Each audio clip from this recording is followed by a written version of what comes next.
I would absolutely hate to see Killer Croc in Joel Schumacher's hands. Let's be real. Be some guy in like a rubber Godzilla costume. That's exactly what it would be.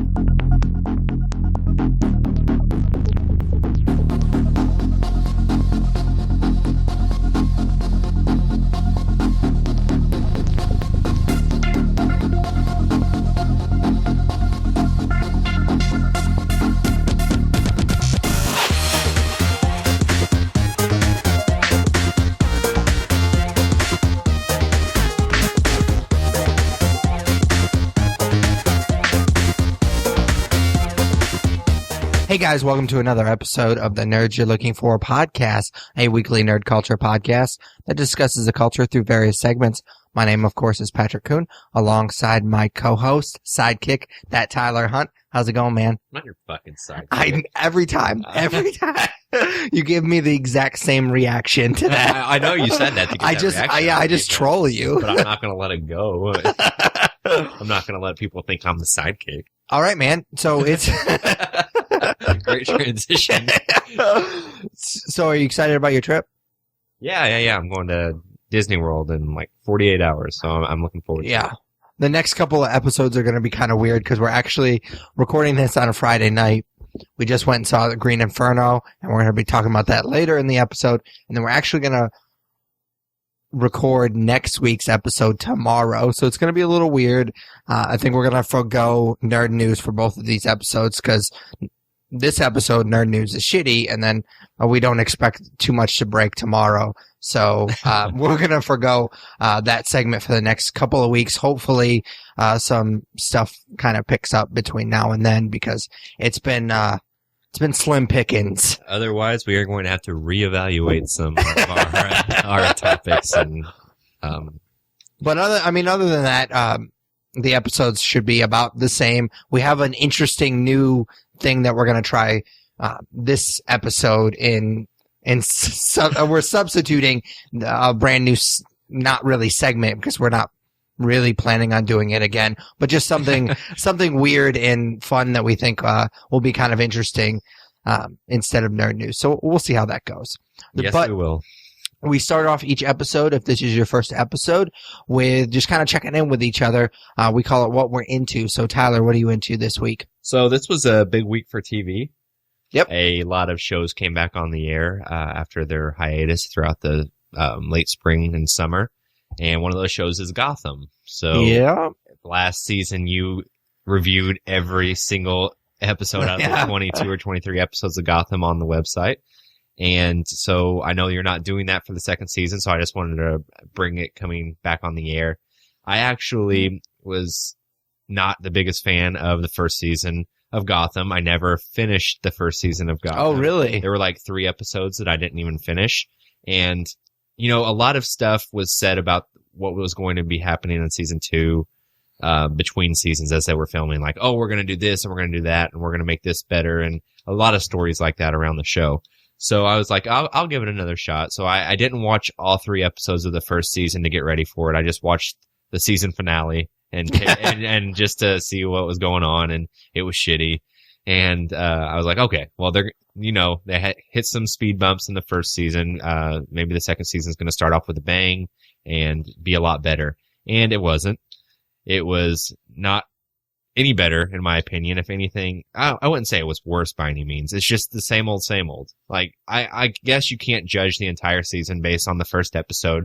Maybe it's going to find some footing along the way, but it was just, I don't know. It was not great. Like, the one thing that irritated me the most is I guess kind of spoilers, but it's not like this big thing. So the first season ends on the cliffhanger of Bruce and Alfred finding this passage to what is eventually going to end up being the Batcave, I would assume. And so you leave on that cliffhanger and you pick up in season 2 and they walk down the stairs and there's another fucking door. Yeah. So you like build this whole thing up like, oh, what are they going to find down there? And then you just delay it even more. And luckily it's resolved by the end of the episode. Spoilers. But still, it was just like, I was like, are you fucking kidding me? Like, I was genuinely a little angry watching this show, just watching it do the same tropes over and over, like Gordon going to Penguin for a favor and shit like that. And I mean, it wasn't, I guess, entirely bad. I like that you kind of got to see inside Arkham a little bit, but I hate the Jerome character. Oh yeah, for sure. I like that. I forget the actor's name, but he's on Shameless, and I really like him on Shameless, but he is terrible. And I think it's a red herring. I don't think that he's going to end up being the Joker. For sure. But it's still a really annoying character. Yeah. I don't really know why I had higher hopes, but the thing with this show is everybody knows, especially at work, that I'm this big Batman fan, and everybody wants to talk to me about this fucking show, and I have to tell everybody how I don't like it, and they tend to. They think they finally have something in common with me, and I have to tell them, actually, I think that show is shit. Yeah, it's weird. I think we've had this conversation, but with movies where you kind of have to sit there and listen to them explain to you why a movie that you know is bad, how awesome it is. And I feel like that's what I have to do with Gotham, because I'm like you. Everybody at work knows that I'm into this kind of stuff. So there's this one particular guy at work who really thinks that he found the in with me. Yeah, exactly. With the show. And I don't want to break his heart because he's a sweet guy, but I also don't want to keep him on the hook. So, I mean, I'll take that one step further. My sister. It's like I love my sister to death and she loves me and we've always gotten along, but we don't have a lot in common. Yeah. But you know, last year she's like, oh, Kenny and I, her husband, have been watching Gotham. Yeah. Like, what do you think of it? And it's like, well, I think it's shitty, but I mean, you're trying to find common ground with me and something that we can talk about. So I feel bad, but I fucking hate it. Yeah. So I don't know. It's a weird situation. Did you see that? I posted it to our Facebook, but it's basically like, I can't remember where I found it, but it's just a Gotham drinking game. And I read that before I watched the season 2 premiere, and if I would have played that drinking game, you would have been smashed. Hammered. It was hilarious because I read that, and it's been a while since I've watched the first season because I won't ever revisit that season. That was awful. It made me nauseous to watch this first episode, thinking about how like just sick to my stomach I was when I had to watch those episodes, knowing that I had to then review a show that I didn't even really want to watch anymore. Like flashbacks. Yeah, exactly. And so I read that article and it just kind of refreshed my memory about how just fucking cliche and just horrible this show is. And then watching the first episode of season 2, it's just like, oh, there's that, and there's that. Yep. And it was like they read the article and was like, let's just throw all of those things into this one episode. It was really bad. I think it's actually, I mean, obviously this says a lot more about how bad the first season was, but I think you put that episode into the first season, it's one of the best episodes in season 1. Really? But that's not saying a whole lot for the other episodes in season 1, because I thought it took a step forward. I really liked the Cobblepot character just because I think he's the villain that we've known. I mean, obviously Penguin is one of the villains. He's one of the rogues gallery. So I don't feel like he's in the right place in like the timeline though. I feel like the Penguin was nothing is though. Yeah, but I feel like him especially, like he's older when Batman comes into play and he's like in his early 30s in this show. So he'll be in his early 40s when Bruce becomes Batman at the earliest. He's not overweight, which is whatever. I don't have a problem with that. But he also is like this huge mobster that runs so much. By the time Bruce is Batman, like that's a lot of ground to cover in 10 years. I don't know. It just doesn't seem. I actually think they're a little bit further. Really? Yeah. I don't know. It's not like that's not the issue I'm going to pick to have with the show. Yeah. It's just, I'm glad that, Fish Mooney's not in the show anymore, at least for an episode. Watching that last episode of the first season a couple days ago was rough because she's so bad. Jada Pinkett Smith. She's bad?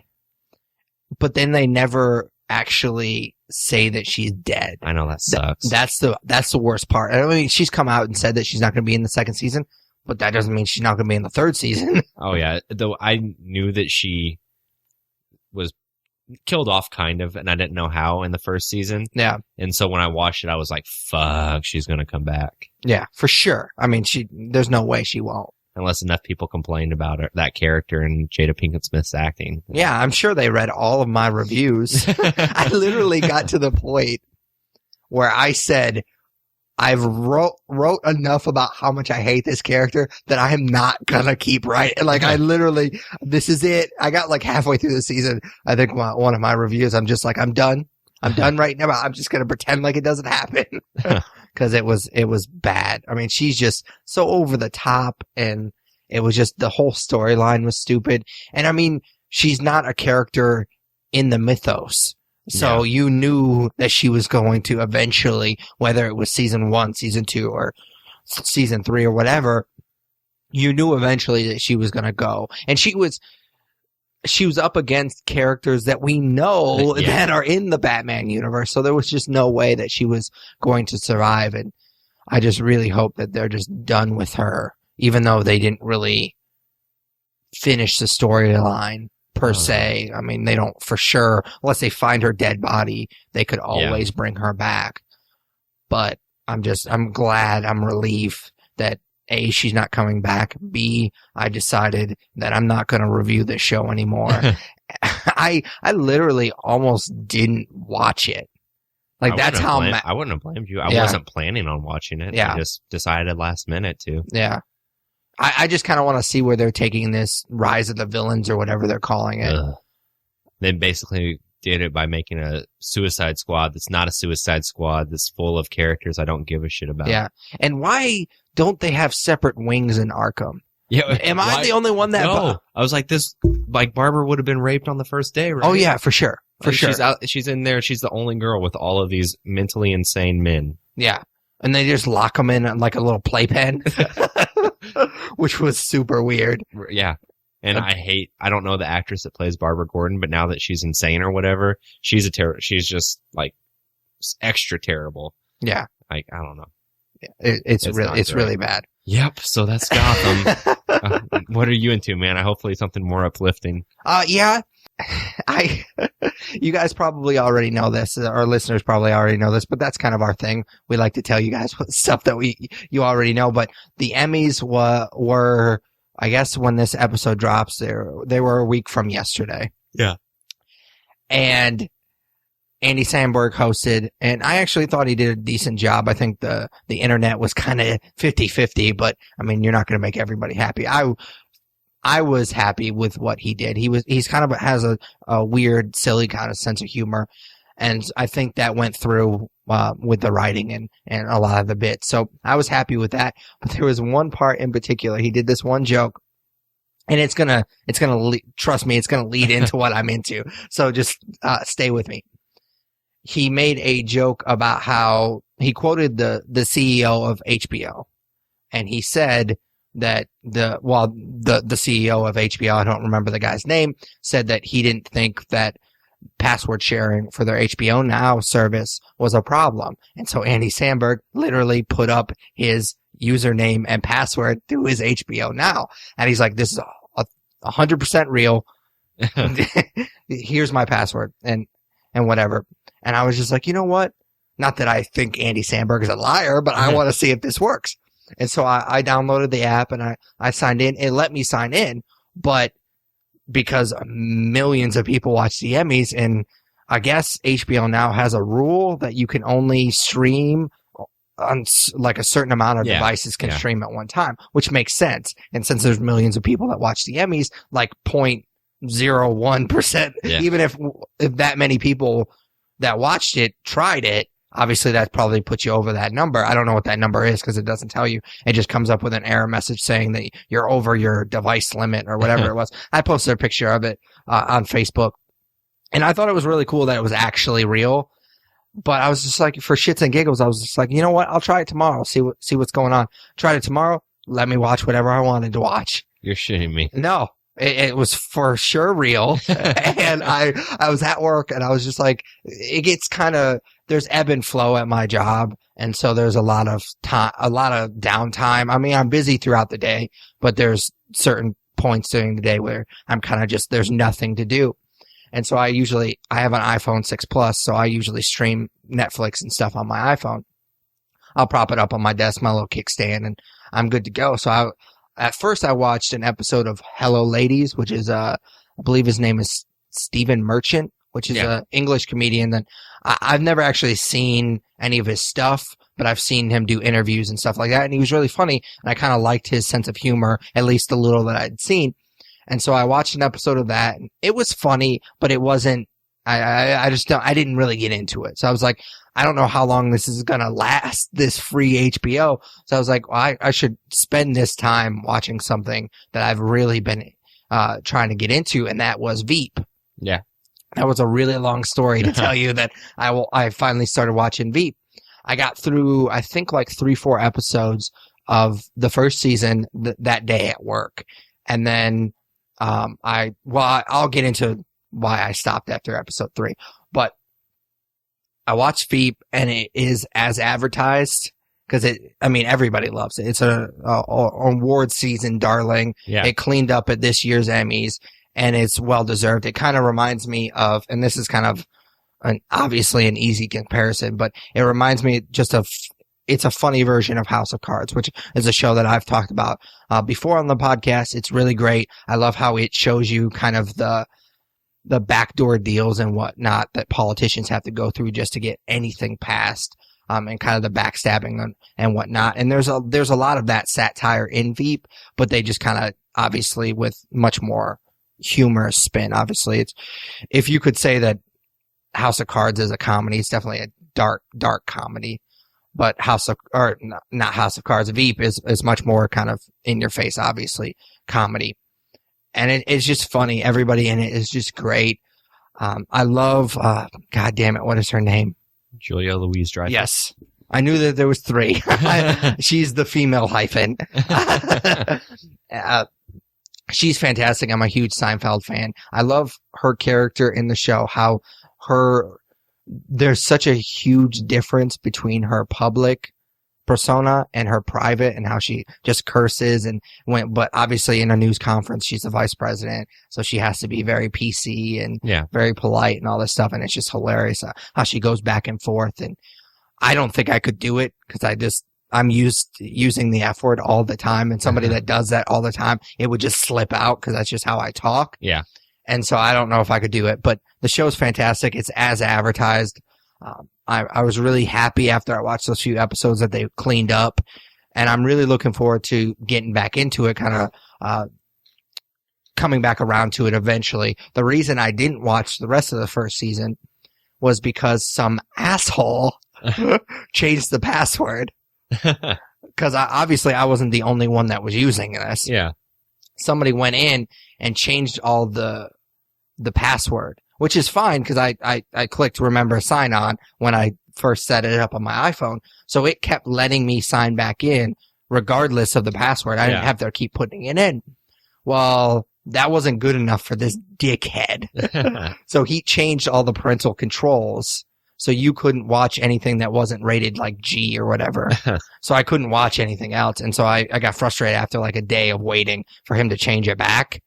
And I just deleted it, and I haven't watched it since. So somebody has to ruin it for everybody. Somebody has to be a dickbag and ruin it. I mean, you can't just have HBO Now for free. It has to fucking troll people. So it's some lame ass YouTuber. Because the only reason I know that is because he changed his profile. Like there's profile on HBO Now. Like you can look at it, and he put his stupid YouTube channel name. Yeah. So don't. Well, I forgot his name. I was just going to trash him on the podcast, but then I realized I don't remember what his YouTube name is, and he doesn't fucking deserve the plug anyway. So fuck that guy. No shit. Yeah, but I really enjoyed the 3 episodes I got to see. I'm hoping that I will eventually get around to watching. I think they're on the 3rd or 4th season at this point. But if you have access to HBO, definitely watch VEEP because it's hilarious. Awesome. All right, so our next segment is just plainly called Comics. Tyler and I are big comic book nerds, and we like to read a lot of comics. We like to spotlight one or two an episode. So, Tyler, what are you reading this week? I was really busy this week, and it seemed like my life was work and sleep, so I didn't read as much as I had hoped to, but I did get around to reading Wolf number 2. Okay, cool. So I talked about Wolf 1 a few Are there any werewolves in this one? There is mention of werewolves. Okay, cool. But there are no werewolves in this one. Okay. So the first issue I was kind of indifferent about. It was really long and really drawn out, and I wasn't the biggest fan. So this is their first issue that's like a normal comic book. It's a normal length, and it was definitely better. It's still a very weird comic, and it's written very strangely. Like, there's 2 different characters in this issue alone that talk with like a speech impediment, and so their words are written strangely, and it's almost hard to read. Yeah.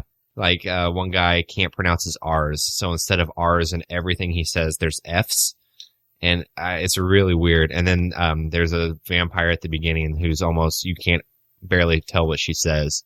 And not only that, but this issue is also strange in that menstruation is brought up multiple times.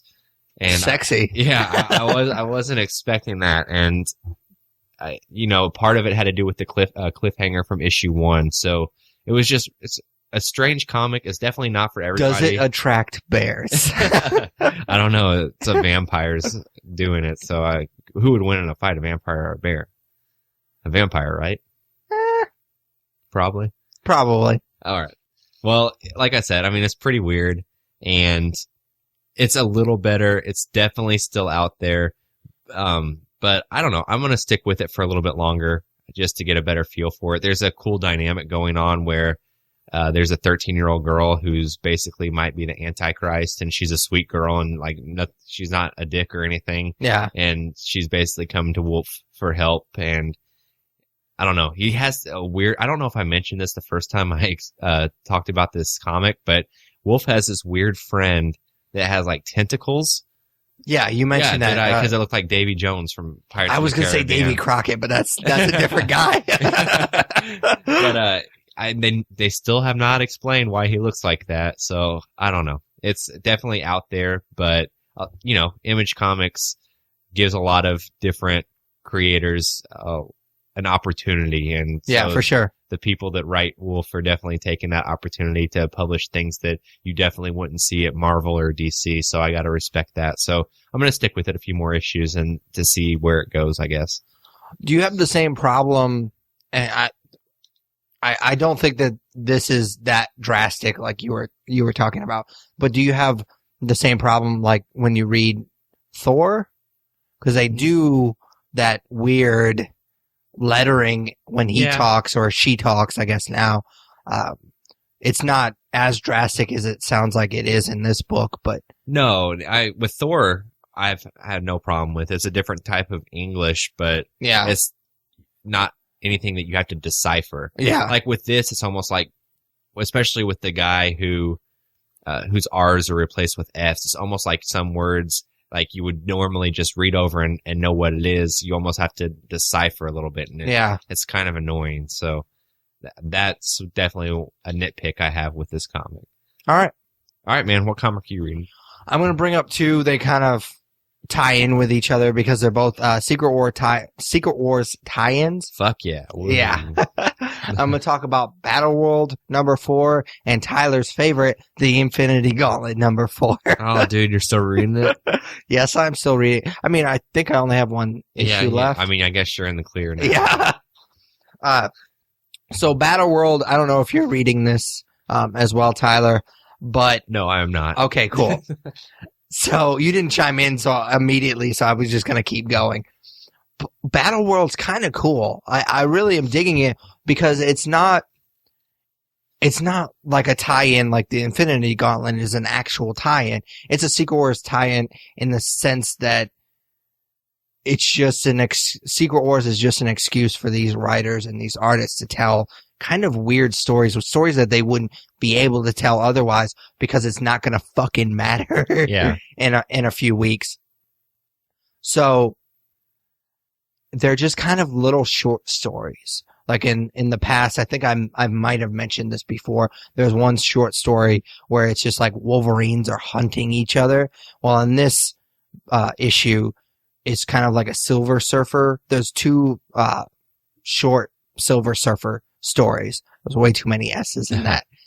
The first one, Silver Surfer is bait to get this giant crocodile thing to come chase him so Juggernaut can kill it. And then it's kind of like a Conan the Barbarian sort of atmosphere. Yeah.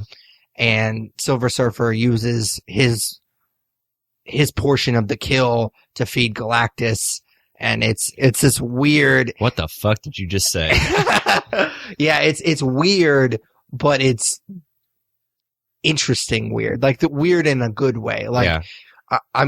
I'm excited to read these just weird, because it doesn't matter. So they're telling stories that they want to tell, and it's just like they don't care about it being canon or anything like that. So it's fun to read these just weird stories. Just the artists and writers just kind of having fun with these characters that normally are very strict because you don't want to screw up the canon or whatever. Yeah. And so it's really fun. The second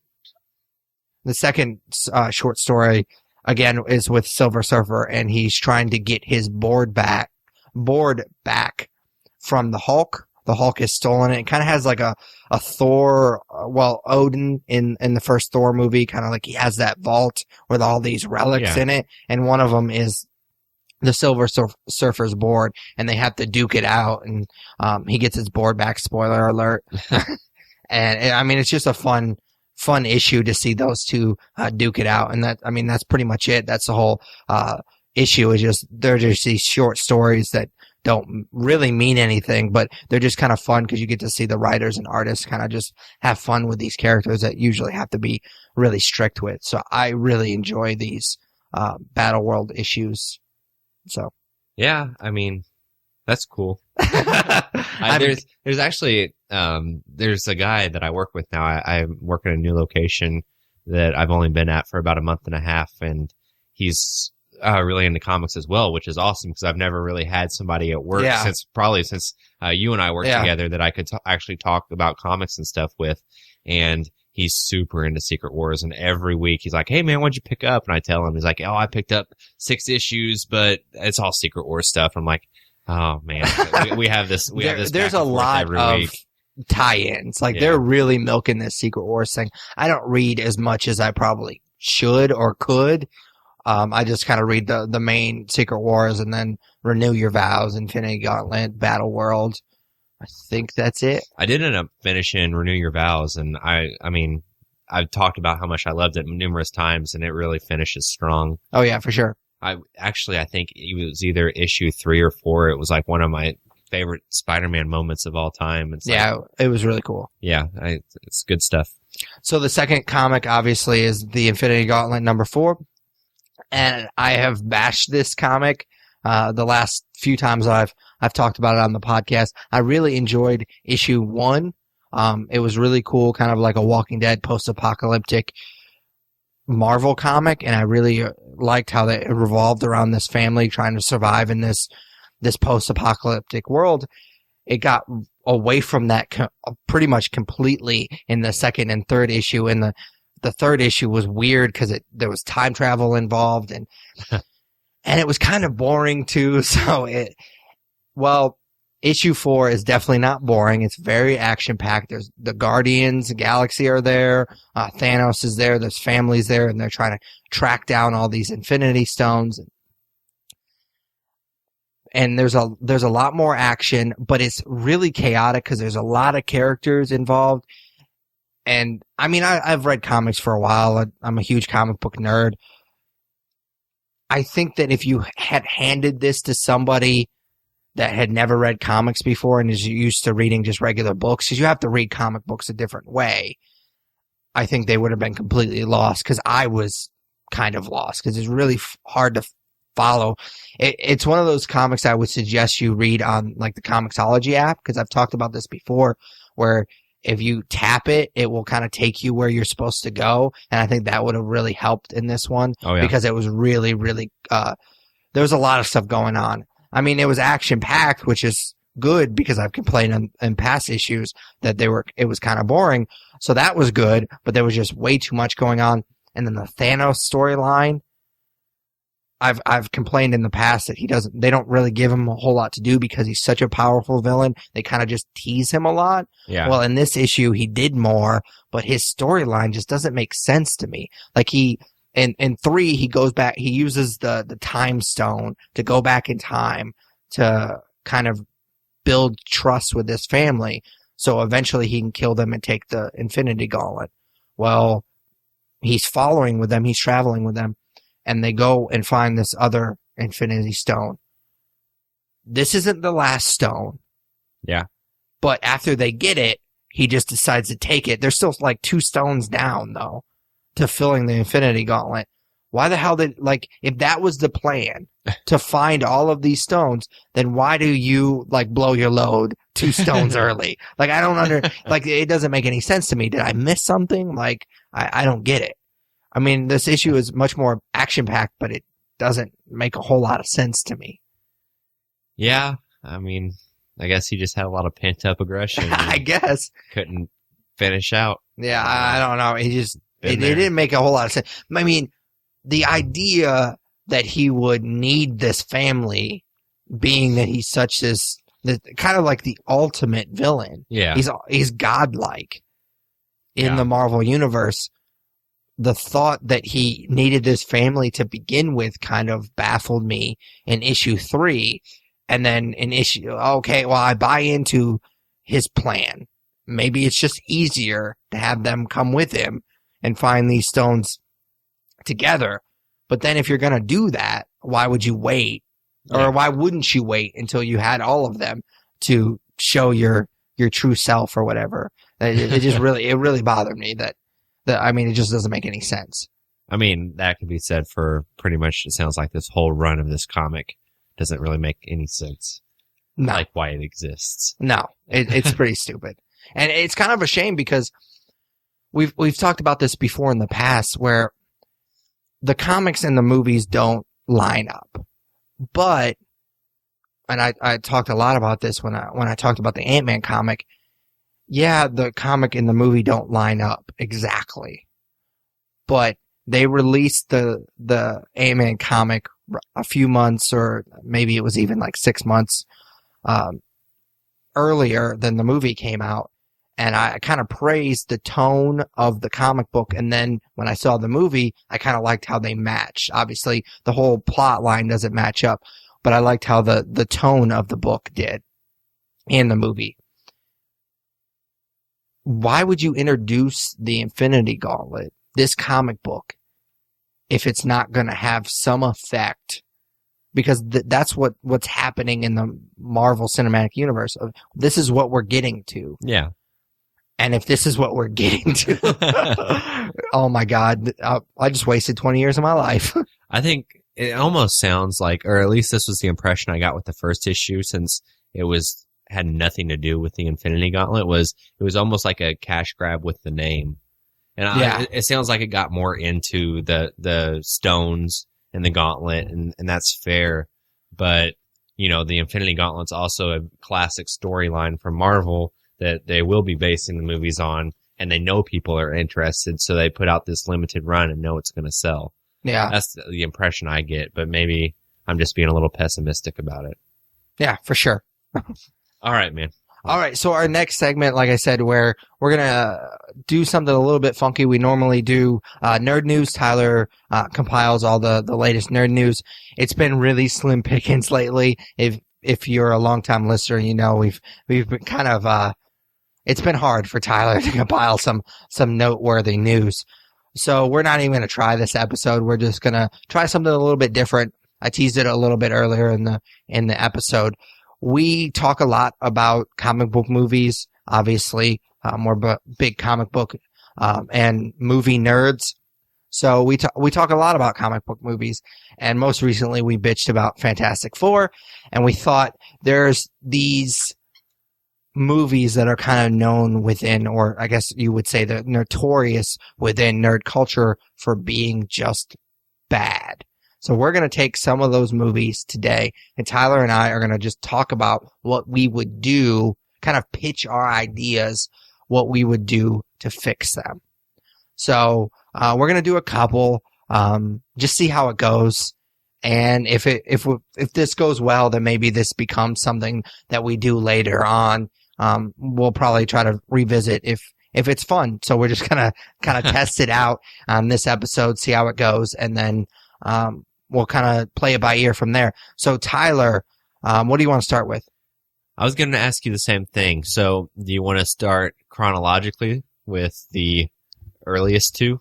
Sure. All right, cool. So that means we are going to start with, you want to lump them together? Yeah, let's go ahead. Okay. I think you kind of have to lump them together. So we're going to talk about the Schumacher Batman films, Batman Forever and Batman and Robin. Yeah, the George Clooney Batmans. Well, no, Val Kilmer was Batman. Oh, yeah, Forever. That's right. I forgot about that. Yeah. I couldn't remember which Chris one. O'Donnell Batman. Yeah, let's say that. Yeah. So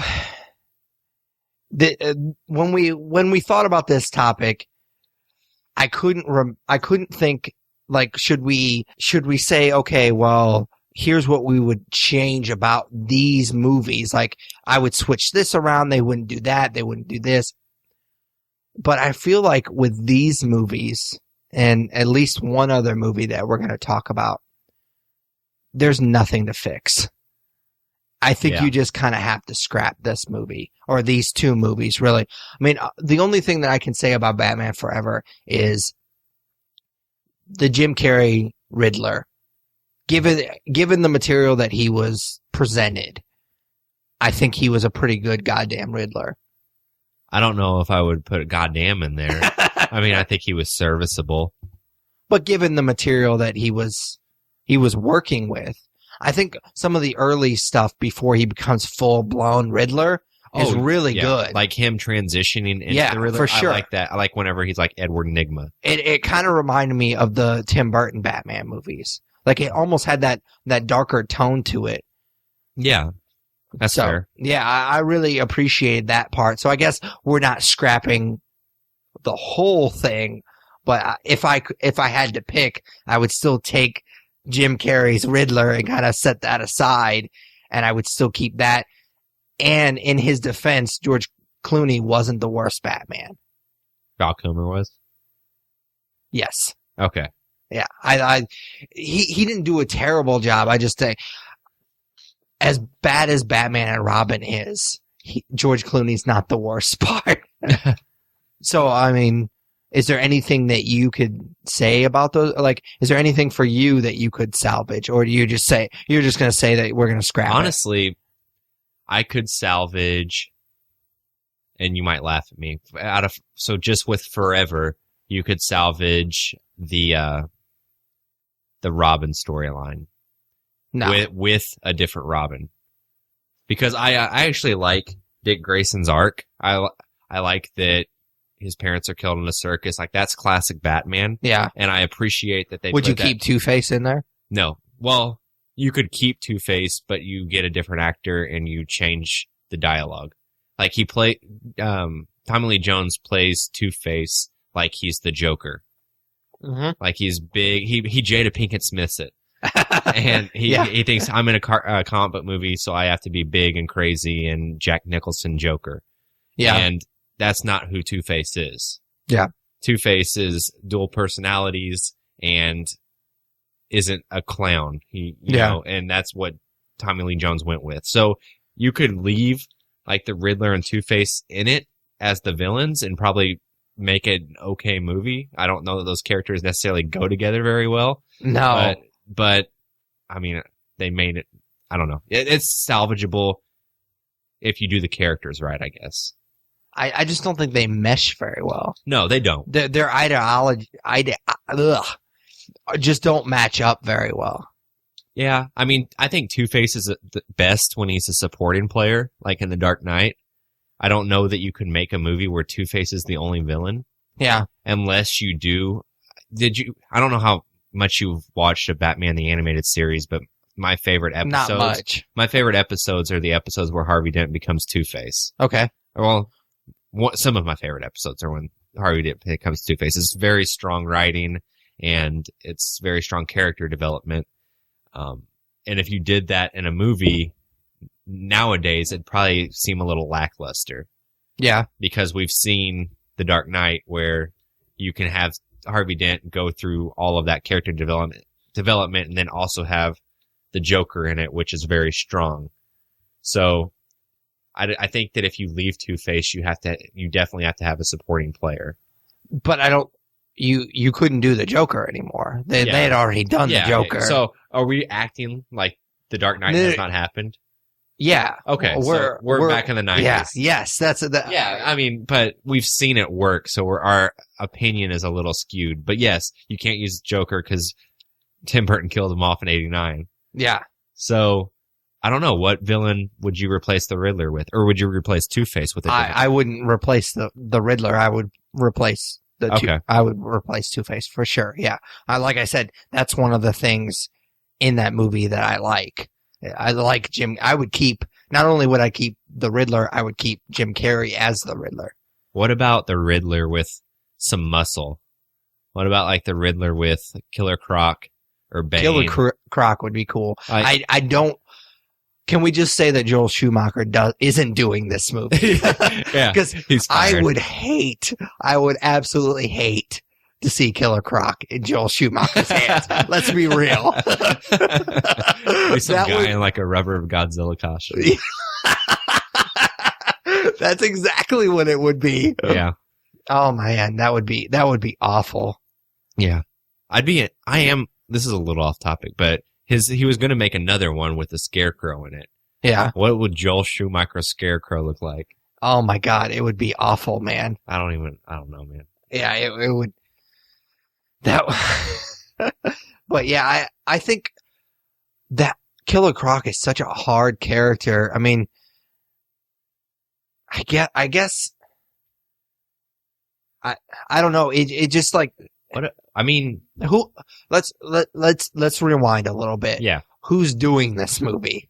Because Tim Burton's done. Okay, Tim Burton's done. I already got the answer, man. We're in the mid-90s, coming off of Alien 3. David Fincher. So you think we could get him to do this movie? 100%. Snag him before he does Fight Club and Seven.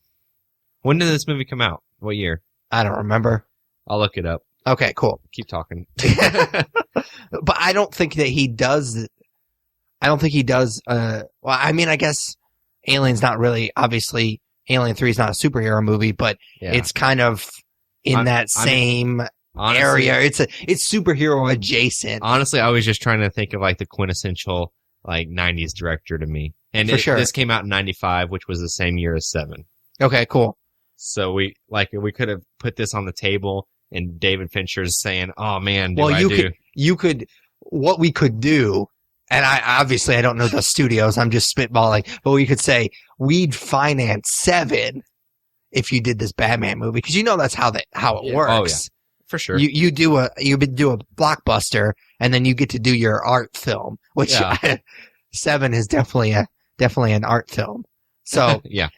I think we could get him in this fictional world that we are creating. So all of a sudden we have a dark Batman now. Yeah. Because David Fincher's not going to make a lighthearted Batman movie. So would you put Killer Croc in a David Fincher Batman movie? Do you think that he could do that character justice? I don't know if the 90s could do that character justice. I don't know if Suicide Squad's going to do that character justice. No kidding. But I don't know if we're keeping the Riddler, I don't know if Killer Croc works. No, because Killer Croc doesn't really have allies. Unless, I guess, you look at Suicide Squad, where he's going to have a whole team of allies, which doesn't make sense. But we're still in the 90s, Tyler. Yes, 90s. I don't think two side characters work well together. So what about... As we will see in Batman and Robin. Mr. Freeze is a very strong Batman villain. Yes, he is. He's very conflicted, and he has a lot of, I don't want to say personality, but there's a lot going on with that character that you can do. And I'll be honest, I don't remember exactly what they did with him in Batman and Robin, because I haven't seen that movie in so long, and it's so shitty. But, all the stuff with his wife and him like doing all of this to try to find the cure for her, maybe he's roped into Riddler's plan because Riddler's hanging something over his head. Yeah, that would be cool. Kind of blackmailing him, yeah. Yeah, so I don't... That seems like a very Riddler thing for him to do. You don't use Arnold Schwarzenegger. Oh, no. You use Patrick Stewart. Really? You're just naming another bald actor, aren't you? Patrick Stewart would make a fantastic Mr. Freeze. No. Okay, who's your Mr. Freeze? I have no idea. I can't even... All right, then it's Patrick Stewart. No. I mean, that's just... I don't know. He doesn't have to be a muscle, so I don't know why I just keep thinking Arnold Schwarzenegger as Mr. Freeze, and that's who I think. That's sad is what that is. It really is. Yeah.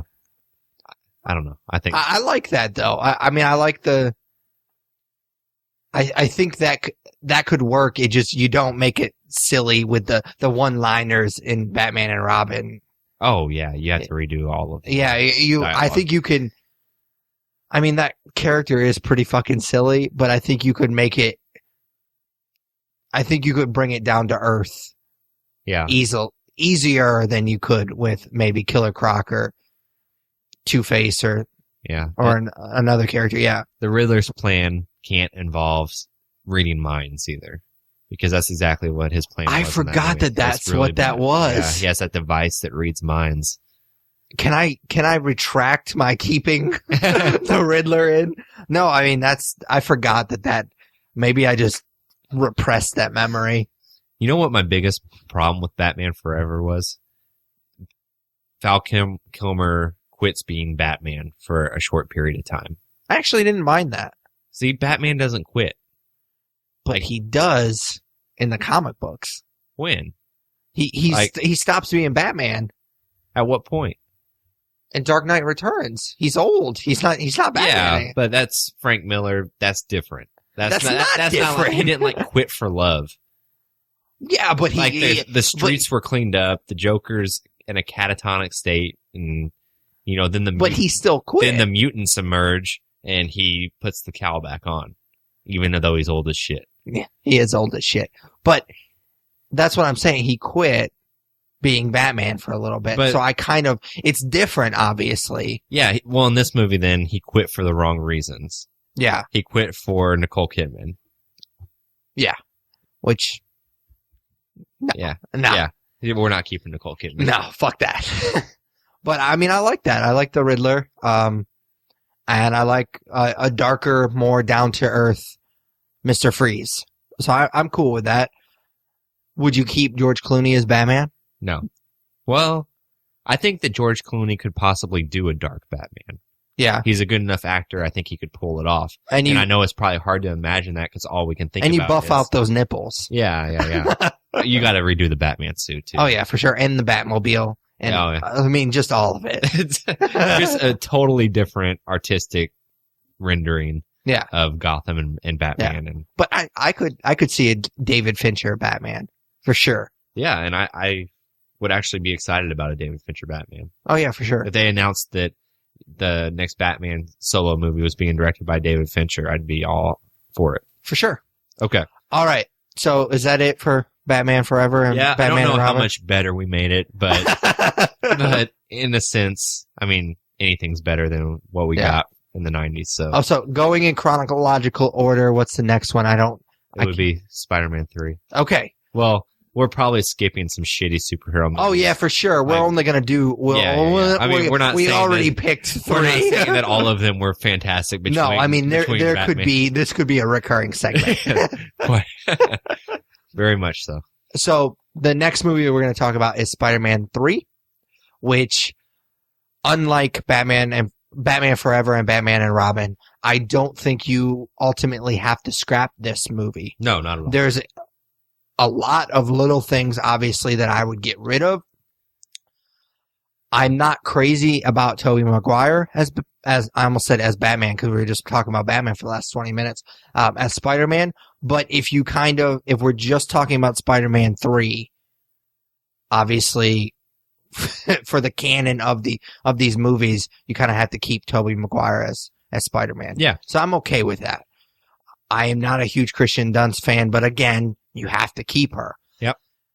You completely get rid of Gwen Stacy as much as I appreciate that, and that's probably one of my favorite, if not favorite, comic book moments, you can't, if you're going to do Mary Jane from the get-go, you can't then kind of double down and bring in Gwen Stacy. And her fucking storyline is stupid. Well, Peter's storyline with her is really stupid. Yeah. Like when he kisses her in front of the crowd. Yeah. Like Peter Parker would never do that. Why? Gwen Stacy means more to Spider-Man than just a way to get Mary Jane jealous. Yeah. That's not who she is. Yep. She is his first love. And it's almost, not that he doesn't care for Mary Jane, it's almost like he's never going to love someone like he loved Gwen Stacy. And so to bring her back in, just kind of throw her in, and it felt like a Easter egg for like, oh, Sam Raimi's going to throw this character in to kind of as an Easter egg for comic book fans. Yep. And it just kind of backfired on him. Well, a lot of things in this movie backfired on him.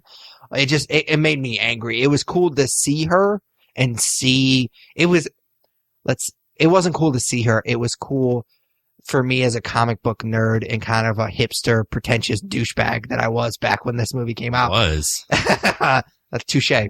To kind of be like, well, she's not like that in the comic books. Yeah.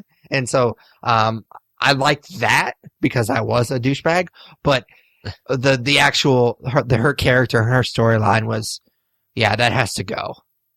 Yeah. So I think that if you make this movie simpler, you make it better because this movie had way too much going on. I think you get rid of Sandman. I really liked Sandman in this movie.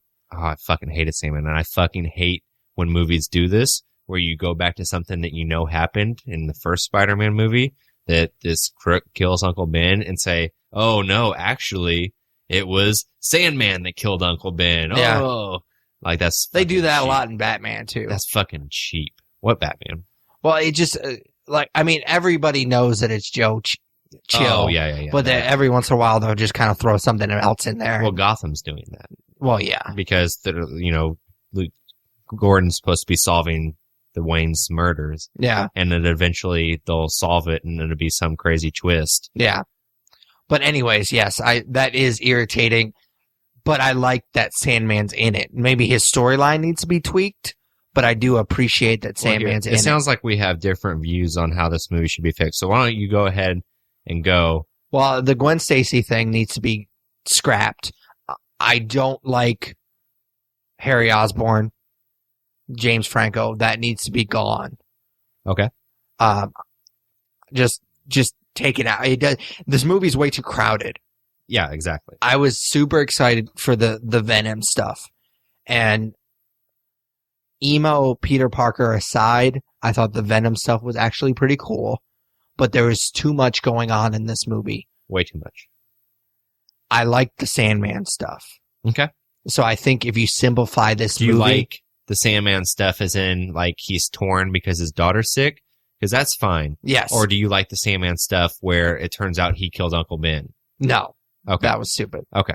I liked that in the first Spider-Man and in Spider-Man canon that it was Spider-Man's fault. Yeah. And I don't like them retconning that. Yeah, exactly. Well, it's Peter Parker's fault, sorry. But anyways, so I think if you simplify this movie, you make it better. Yeah. And you take out emos Peter Parker. I do like... I think my problem with that scene is more the way it's played by Tobey Maguire, not necessarily... I understand the concept. It's the suit that's the suit's making him be a douchebag. Yeah. I don't like how it was played, and I think it has more to do with Tobey Maguire than it does with the material necessarily. The suit makes him a dick, not a douchebag, not a dancing hipster. Yeah, the dance club scene is pretty tough to watch. Yeah, okay, I'm sorry, I'm interrupting you. Go ahead with the rest of your take on it. But I mean, that's pretty much it. I mean, I liked the Venom stuff. I thought that was well done. I'm not a huge Topher Grace fan, but I think he for me, Venom was always Spider-Man's equal. And so I think Topher Grace and Tobey Maguire, I get those two actors confused a lot. So I think that it works well in that movie because you're kind of they're supposed to be equals. Okay. And I think that casting, was good, even though I don't like Tobey Maguire and I don't like Topher Grace, but, two negatives, I guess, make a positive. So my favorite Spider-Man story coming off of the 90s cartoon, which I've talked about numerous times, how I was introduced to Spider-Man canon, was always the Venom saga. Yep. And so I would make it more like the cartoon. And there are elements of it that were like the cartoon and were like the comics from what I understand, and that I would keep. So in my version, I would also simplify it, but I would go a different route than you. I would get rid of Sandman. Okay. And I would keep Goblin, but I would change Goblin. Yes. So I wouldn't make him a snowboarder or whatever he looks like. I would make him actually take up the Green Goblin mantle. Or would he still have amnesia? Yeah. No amnesia. Yeah. No dancing, no singing with Mary Jane in the kitchen, none of that kind of shit. I would also take out Gwen Stacy like you would. I didn't, because it just complicates it. Sorry. No, go ahead. I didn't mind their relationship because they kind of had a weird relationship in the comic book. Yeah. But I don't know. I definitely kind of like I would take out emo Peter Parker. Yeah. I don't mind that they kind of have a kind of a weird relationship, but that scene in particular is not great. Yeah, it's very bad. I would make the black suit look like it does in the comics, not just a black version of the Spider-Man suit, because I love the comics version with the white spider. I like that the symbiote came from space, and you don't really see a lot because that's kind of similar to the comics. Because in the comics, does it come back on the spaceship with Secret Wars? Yeah, Jameson. Oh yeah, Secret Wars. Duh. And in the Spider-Man cartoon, it comes back with J. Jonah Jameson's son on a spaceship. Yeah. So I'd make it look more like the comics. That's what I was hoping they would go with, and then I would just have Peter wrestle with that most of the movie with the symbiote and it turning him into a dick, not an emo dancing fool, and kind of have him squaring off with Harry throughout it. You're gonna laugh at me here, but I hate because who I'm gonna suggest for casting, but I hated Topher Grace as Eddie Brock. Oh, really? I want Eddie Brock to be this big hulking douche at the Bugle. So I go, he's actually in this movie, and that's what made me think of him. It's Joe Manganiello. He plays Flash Thompson. Yeah. So I make him Eddie Brock. I forgot that he was Flash. Yeah, he's this big hulking dude. And the one scene in this movie I love is when Peter goes to the bell tower and tears off the suit and it drips onto Eddie Brock, because that's exactly what happened in the cartoon, and that was like one of my favorite scenes in the cartoon. So I keep that the same, and then you have Venom, and you have Spider-Man back to normal, and I don't know how you use Goblin at that point. I don't know.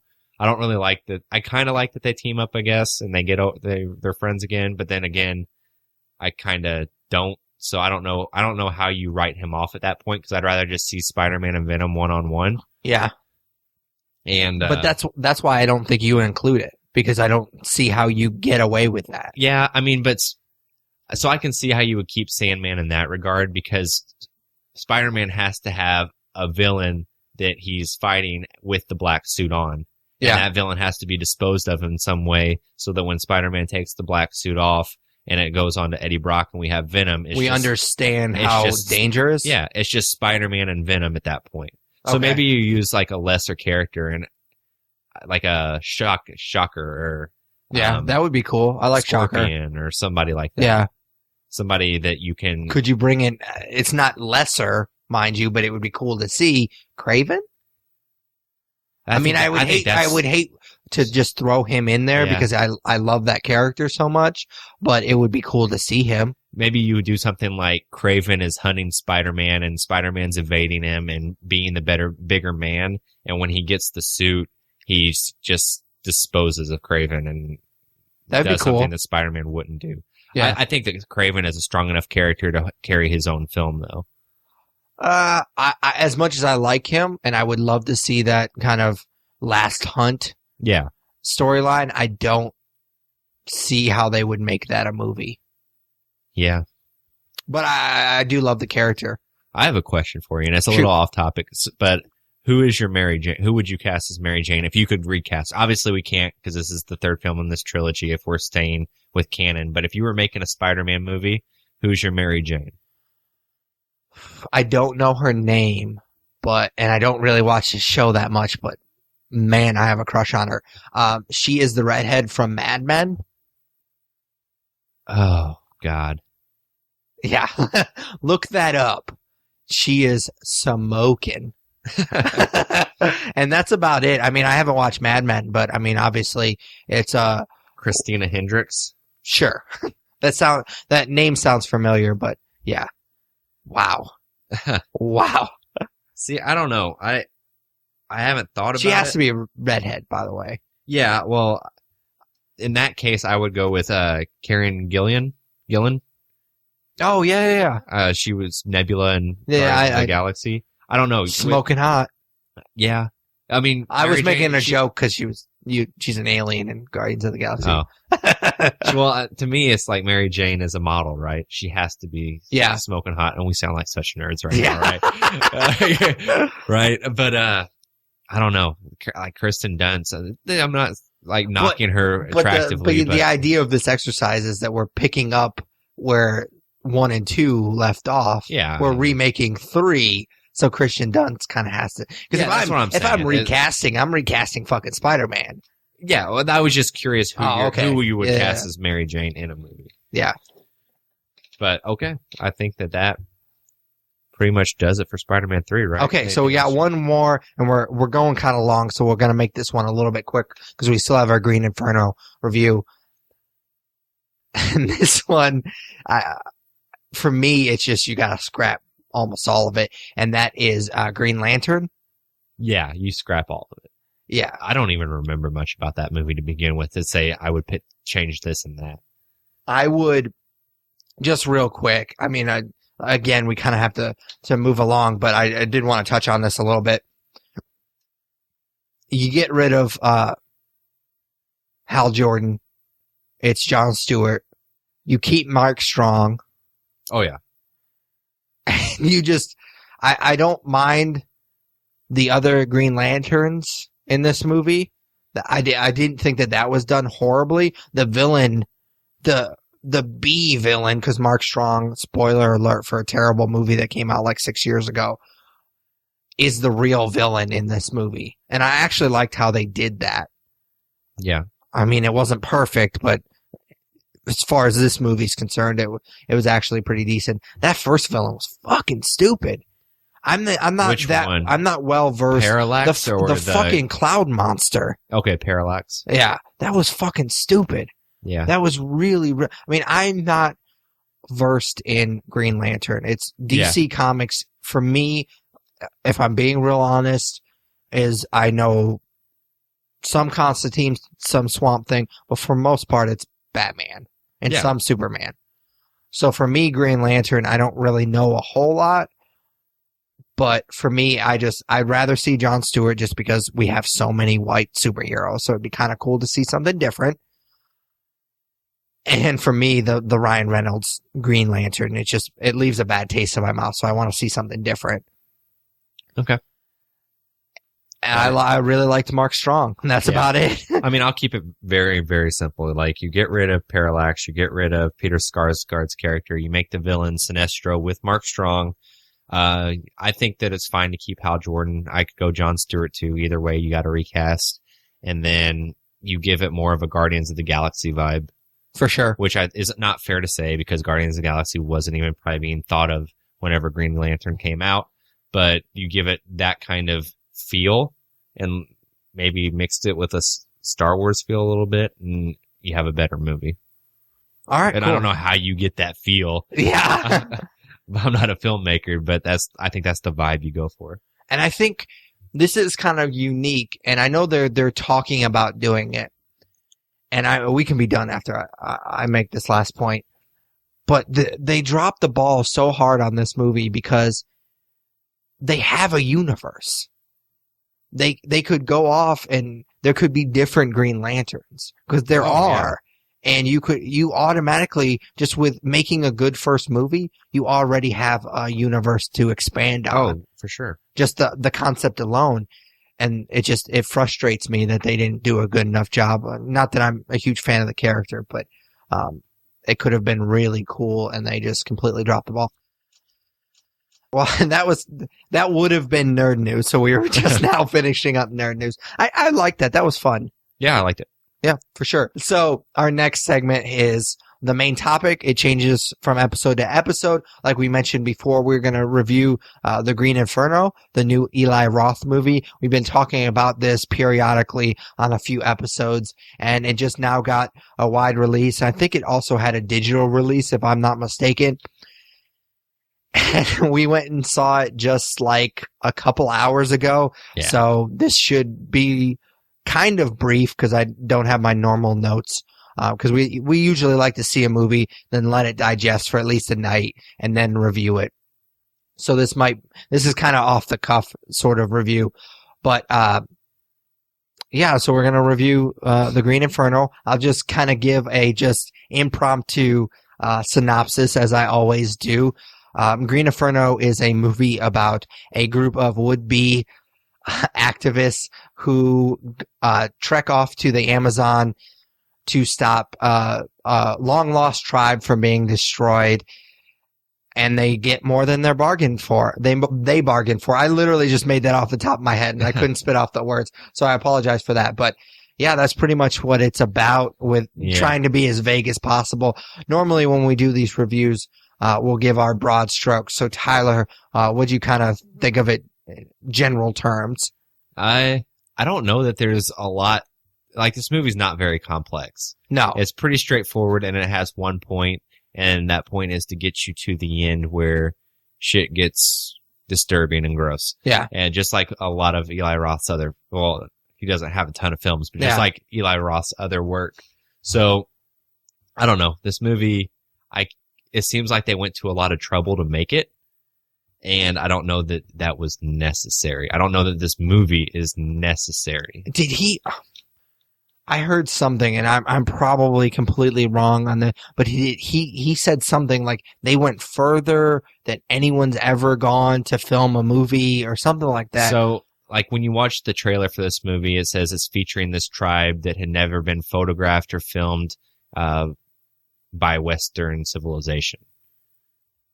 So I don't know how true that is. I don't know what extents they went to, but I think a lot of effort went into this movie and getting the tribe to act the way they did. Yeah. And put this movie together, I guess, is what I'm saying. And one, it wasn't necessary to do that. And two, this movie doesn't really have a point. Like, it seems like it's trying to say something, and then it just never really does. For me, it doesn't really say anything. I don't know. There's just so many issues that are brought up throughout this movie. Like, you're fighting for this issue, you're fighting for that issue. It seems like he was almost going to try to make a point about something, and then it just falls flat, and he never does. I feel like he tried to make a point about getting into deep, like getting into a cause that you don't really understand. You don't understand all the aspects of it.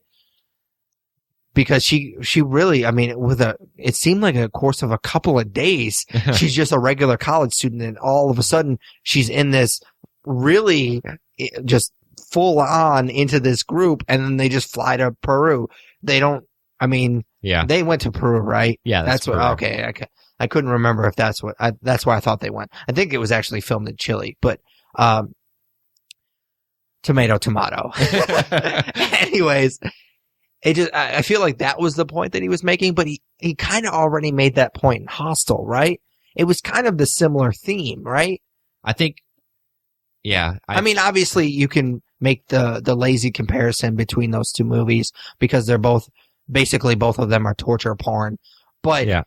I feel like he kind of already made a similar point in Hostel, and I just feel like he's rehashing a lot of it. I think that he got really stoned one night and he watched Cannibal Holocaust and he had an idea for this movie and he made it.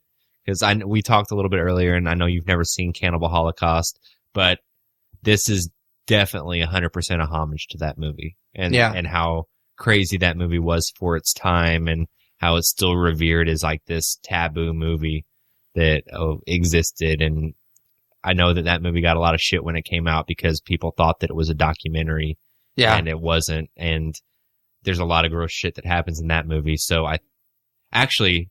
Now that I'm thinking back to that movie, they actually kill animals on screen in that movie. Oh, really? Like a turtle and like a muskrat, and it's actual. Yeah, the actual animal. The actual animal is dying, and so that was kind of what made it so taboo, and still kind of does. And in this movie, they actually kill the people. Yeah, 100%. No, so I think that he was just trying to make a homage to that movie, and it's definitely just not for everyone, and it's not for me. No, it wasn't for me. And I guess we can just kind of dive right into the story. Not that, I mean, we kind of already discussed it before, but I feel like there wasn't a whole lot. And like you said, there's just not a whole lot going on. I feel like he just needed an excuse to get to the third act. Yes. This whole movie, it was really like exposition heavy at the very beginning. Yeah. But it wasn't good. Like it was just, it made no sense to me. It was just like all the pieces were falling together just really way too easily. And they kind of explain it a little bit, in the middle, why this girl is kind of gets caught up with this group and why she plays such an important role within this group so quickly. But it seems like it was just kind of just an excuse to get these kids out there and get to the third act. And I feel like everything leading up to it was just an excuse. Well, like writing this script, while he's writing the script, it's just like, who cares? Let's just get him into the jungle and get him to this tribe and let's just gross people out. And that's, I feel like that's this whole movie. There was almost no character development whatsoever. There was some relationship between her and this other guy. Yeah. And then there was her kind of digging this other guy and then he's already dating, but it wasn't fleshed out, and they a couple of these characters get quickly dispatched. So it doesn't even matter. Like, you don't care about any of these characters. They don't there's this one girl that gets sick really easily, but that never they make a poop joke at one point, and that's about as far as her development goes. Yeah. I don't know. It just, well, I don't want to give anything away about the plot, but from what I took, she was having withdrawals. Like, she was a druggie, right? I didn't get that. Okay. I don't, I thought she, it doesn't matter. Out of all the things that don't matter in that movie, that's one of it. That would actually kind of, if that would be the case, that would be kind of even more irritating. Yeah. Because that's not really explained very well. No, you just see her popping pills in one scene. Yeah, I just assumed that she was just, because she's kind of a, what is it called when you're hypochondriac? Hypochondriac. Yeah, that's how I interpreted that. She's talking about the bugs and shit like that, and how I'm glad I got those shots or whatever she said. She kind of went offline, and the chubby kid said something else to scare her, and it just, I don't know. Yeah.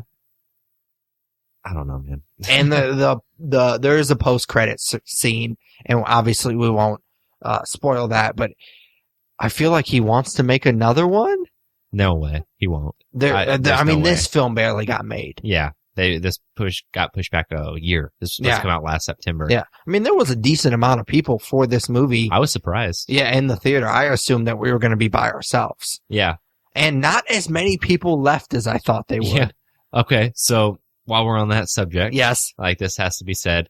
So, oh shit, my wife is a funeral director. She is. She deals with dead bodies every day. She does. She deals with grieving families every day. She sees a lot of shit. She was telling me actually today, before we watched this movie, about this terrible thing she saw with a body that had been in a car accident. Really, really terrible stuff. Sure. My wife got up and left almost in tears during this movie. Yeah. And I talked to her afterwards, and I won't get too much into it because it doesn't matter. But this movie disturbed my wife to that point. Yeah. And that's exactly what I think Eli Roth was trying to do. He wasn't trying to make a really sound story from point A to point B. He wanted to get from point A somewhere between point A and point B, get to the point where he shines, which is to just gross you out and do torture porn and stuff that's not really necessary. Yeah. Like, I think that this movie could exist and be good if a better filmmaker had made it. Yes. Does that make sense? It could be, for sure. Could be a good cult horror movie if there were better character development and just a better story. Yeah. Like, and if it was shot better and like, I can't think of another horror movie besides Cannibal Holocaust that does this route. Like, I think the idea of cannibals has always been like, not scary, but it's something that we're not oversaturated with. You could do something original with it. There was, for me, I can't think of one redeeming quality of this movie. Can you? Like, is there anything in this movie that you liked? I liked the theater experience. Yeah, but that has nothing to do with the movie. No, but I appreciate that. Like, it was, I don't know. I enjoyed watching this movie with you and kind of laughing at it and cracking jokes and kind of everybody else's reaction around us. Watching people get up and leave. And there were only a couple of them, but being like, yep, there they go. Yeah. And so that was fun. But for me, this movie, it's not that good. And the performance was really bad. Can we just talk about how bad some of these actors and actresses were? I think, yeah. Oh, yeah. It was awful. It was some of the worst acting I think I've ever seen in a film that was in a movie theater. Yeah. The beginning, the first act, there was a lot of exposition, and there was a particular character, the main character, and I don't even remember her name because it doesn't fucking matter, but yeah. You can't. I almost had it because it screamed a lot at the end of the movie, and I can't remember what it is off the top of my head. Julian? Or no? It doesn't matter. You're right. She has a friend, and we will never see this person in another movie again. No, I don't see how she passed the casting process. It took me so far out of the movie because it was just so excruciatingly bad. And I'm nervous to say what I'm going to say, but I'm going to anyways. I want to know where this guy, the leader guy, is from, because I don't know, was he trying to do an accent, or was that his legitimate It sounded like a terrible, terrible, like, Spanish accent. It was really, really bad. To me, I thought it sounded legit. Yeah, maybe it wasn't, though. The guy's name is Ariel Levy, which does not sound like a Hispanic name. It was really, really he bad. was born in Chile. Look at that. Oh, okay. So I apologize then. That was probably his legit accent. And I just a bad actor. Yeah. Probably. No, it was just, for me, it was just so over the top, and it kind of goes in and out for me. That was my problem. It seemed like it wasn't that drastic through the whole movie. Yeah. So, I thought some of the tribe were actually pretty good, but that was because they were legitimate. Yeah. Eli Roth probably just filmed these people and cut in stuff where it was fit for reactions and stuff. Like, I can't imagine that they spent days like prepping these people and breaking the there was a couple of characters that obviously had to have something that we need you to do this. And those, I think a couple of them were probably actors. Oh, for sure. Like, it wasn't all like the blackface for sure. Yeah, basically the people that were orange and not red. Yeah, were probably actors. Yeah, which I thought that guy did an awesome job. Yeah, I was kind of distracted though because he's like this intimidating guy, but every time he ran, his little man titties would bounce.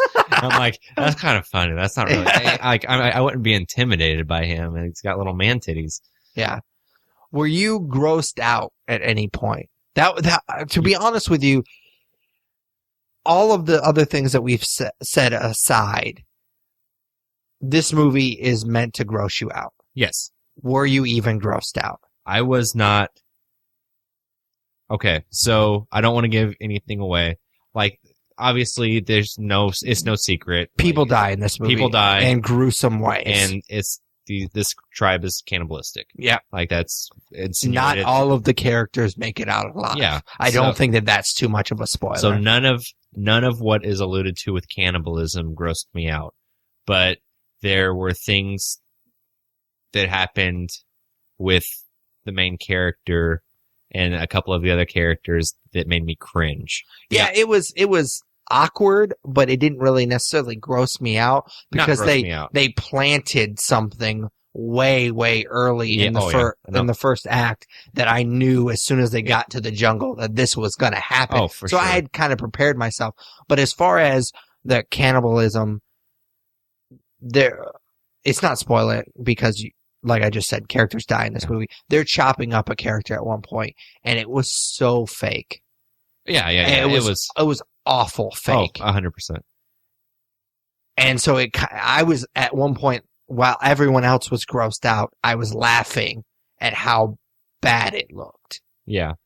And there's this point in the movie, the CGI was really bad too. The little CGI that was in this movie was really bad. Oh yeah. There's a part with a jaguar that makes no fucking sense to me. Why the fuck that was in there? And he was it looked like they filmed the jaguar like out of focus. Like it was really bad. And then there's a point where a certain character there's ants crawling on him. That's really fake, yeah. And the ants were really, really bad. And it was just, I don't know. There was nothing about this movie that I would suggest going to see it. Or I will never watch this movie again. There was nothing about it that I could say, well, yeah, this, and this wasn't that great, but you should go see this movie for this particular spot or this particular part. And I will never rewatch it because its only purpose is to gross you out, and it didn't even really do that well. Okay. It's not the worst movie I've seen this year. Oh no, for sure. Okay. Let's compare this to The Visit, which was better. This was better. Okay. I enjoyed this more than The Visit as well. Yes. I think it was much more effective in what it was, even though I just said that it wasn't, that it didn't gross you out. Yeah. But that's how ineffective The Visit was for me. The acting was better in The Visit, but I didn't think the main girl was god awful. She wasn't. She wasn't good, but you could tell that she was going to. I mean, well, obviously you could tell that she was going to be the main person, but I could tell just because she was one of the few people I'd seen before. Yeah, there was the one guy I had seen him in other things, but I couldn't. Stoner. Yeah, I couldn't remember what he was trying in. to place him. He was very familiar. Yeah, he's been in other things. Holy shit. I just looked him up just to see. It's the boy from Spy Kids. Oh, really? Yeah. Isn't that crazy? Yeah, that makes sense. He's been in other things. I want to say that I had that same realization with a different movie because I looked him up before. Is that the only thing he's ever been in? He was in Christmas Carol. John Carter. Did you ever see that? No. I didn't. You're not listing anything that I would have watched. No, not really. Okay. But anyways, yeah, I'd obviously seen that guy before, so I knew he was going to play a pretty big role. But the rest of them weren't that great, and I'd never seen them before. And I will World's be... Greatest Dad. Oh, that's it. That's how I knew him. Yep. Okay. Sorry. But anyways, yeah, I mean, I cringed at a couple of spots. But for the most part, it would just, it only exists to gross you out, and I didn't think it was all that effective in doing that. Yeah, I mean, it was one of the gorier movies I've seen lately, and some of the effects were cool. I mean, Greg Nicotero was attached to this movie. Yeah, I was surprised. I didn't know about that. And I could tell that, like, some of the practical effects were done as well as they could have been, but the part where the body's getting pulled apart and stuff was very fake. Yeah. But yeah, I mean, it was. It's sad that a TV show like The Walking Dead looks better than a movie. Yeah. It's actually a little crazy. Yeah, for sure. So star rating, because I'm done. Yeah. It's actually tough because, and I know you get in trouble when you start comparing it to what you gave other movies, but I gave Fantastic Four and The Visit 1.5. Yeah, I did as well. I feel like I have to give this a 2. Yeah, I'm right there with you. I would definitely not suggest it, and I will, like I said, I will never watch it again. I will say it's not the worst movie I've seen this year. I will say watch it once. I wouldn't.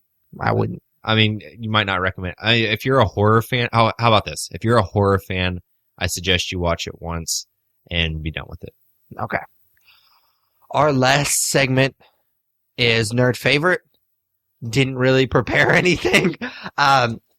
So normally what we do is when we review a movie, it's kind of tradition to kind of talk about what our favorite movie of that director is. If that director is kind of famous, if he has many films. Well, I had planned up until seeing Green Inferno to do favorite Eli Roth movie, but then I was looking at his filmography, and it's really, there's not a whole lot there. He doesn't do that many movies. I honestly, other than being, I guess, a friend of Tarantino, I mean, that's his claim to fame, right? Yeah. Because he really hasn't done a whole lot. I have actually never seen Cabin Fever, and everybody tells me that it's an excellent movie. I just never saw it. And for me, if we were going to do a nerd favorite Eli Roth movie, it would have to be Hostel for me. Okay. I mean, is there any other choice? I mean, mine is Cabin Fever. Really? Sell me on Cabin Fever then. Because I don't know. I've heard people say that it's a good movie. I've never gotten around to it. Maybe I'll watch it for Shocktober this year. That's the thing, is I have a feeling that there's definitely more character development in it than in Green Inferno. But I think what's going to happen is you're going to end up watching it and then saying, okay, the purpose of this movie was to gross you out, and it didn't gross me out, like you said with the Green Inferno. So I don't want to sell it too much because I don't want to get your hopes up, but I would definitely suggest watching it. It has a bit of comedy in it, which is fun. Yeah. And it does have its gross moments, but I don't know. It was always just a fun movie to me. And I don't watch it like every year. It's not like a Shocktober staple or anything, but for you, I would recommend watching it just one of the 31 days. Okay, cool. He was on the Nerdist, and I know we talk about this podcast a lot. He was on it and talking about the Green Inferno way back when, I guess when he thought it was going to come out originally. And he was on there talking about that. And then he was also talking about Cabin Fever and kind of how it is, what it's like to make films, and that directors are kind of babysitters and kind of patting people's egos and whatnot. And he tells a story, and I think it was about Cabin Fever. I apologize if I'm misquoting him, but there was a particular actor on that film that kind of tried to sabotage other actors. And he didn't say who it was, and I really wish he would have said. Obviously, he's not going to say. And I feel like if I just watched that movie, I'd just be trying to figure out who it was the whole time. And I don't know. I just feel like idea of who it is. Oh yeah. I don't know why, but I don't. So the main male character in this movie is Ryder Strong, who's from Boy Meets World. Oh yeah. I don't think it was him. I think it was Joey Kern. I don't know who that is. He's maybe I'm being misled because he plays a douchebag in the movie, but he was in this and he was in Super Troopers. Oh really? Yeah, he's like one of the kids they bust at the beginning of Super Troopers. And that's basically almost the only things he's been in. So it makes me think that, he's not getting a lot of work, and maybe it's because he's not a great on-set person. Yeah. But I could be wrong. And he talks about that on the episode as well. There's those people kind of get weeded out because if you're not uber talented and you act like that, then you just directors talk to each other, and you don't get cast and stuff like that. But I know that was kind of a shitty nerd favorite, but for me, it's just Hostel, just because I feel like he kind of rehashes a lot of his themes. Like I said in Green Inferno, I feel like he's just doing the same thing as Hostel, and I don't know. I rooted for these characters in Hostel. Yeah. And it was kind of the first time I'd seen a movie like that before. And now it's just kind of like this torture porn movie genre is kind of tired to me. Yeah, luckily I think it's kind of run its course. Yeah, for like sure. you don't get them every year like you were with like Saws and stuff. Yeah. And that's all that, I mean, the first one is great. The first Saw is great. And then it just kind of became more and more torture porn as you went along. And I think they got away from the first, what made the first one great. If you go back and watch the first one, it's actually not that gory. No, I mean, he cuts off his ankle or he cuts off his foot at the ankle. But other than that, it's really not. It's really tame compared to stuff we see now. Yeah, for sure. So, but yeah, that was kind of a lackluster nerd favorite, but that's pretty much all I could think of. But yeah, it's Hostel for me, and it sounds like it's Cabin Fever for you. Yeah, and I hope you watch it for Shocktober this year, but I don't expect you to like love it. Okay, cool. All right, so that does it for our. I guess that's our. Is there a 61 episode? 61st episode? Yes, it is. 61. I'm retarded. No, a 61st episode. That was a lot of fun. I enjoyed the comic book movie stuff. I hope that you guys are liked our review as well. For I'm not gonna do the outro yet. I was like, oh wow, we're doing this. As always, you can follow us on Twitter at The Nerds Podcast. Like us on Facebook. Follow us on Google+. Vote for us for Podcast of the Month at podcastland.com. Email us at thenerdsyou'relooking@gmail.com. Rate, review, subscribe on iTunes, Stitcher Radio, basically any good podcatcher you use. We're on it. I think that's about it. Oh, check out the YouTube channel. I've been doing a lot of Let's Play videos, so check those out as well. I think that's it for Patrick Kuhn. Tyler Hunt. We are the nerds you're looking for. Take it easy, guys. See you guys.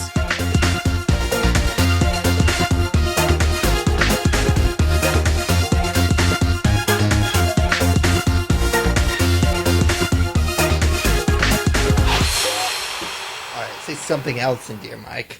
My mic sounds nice. Check one.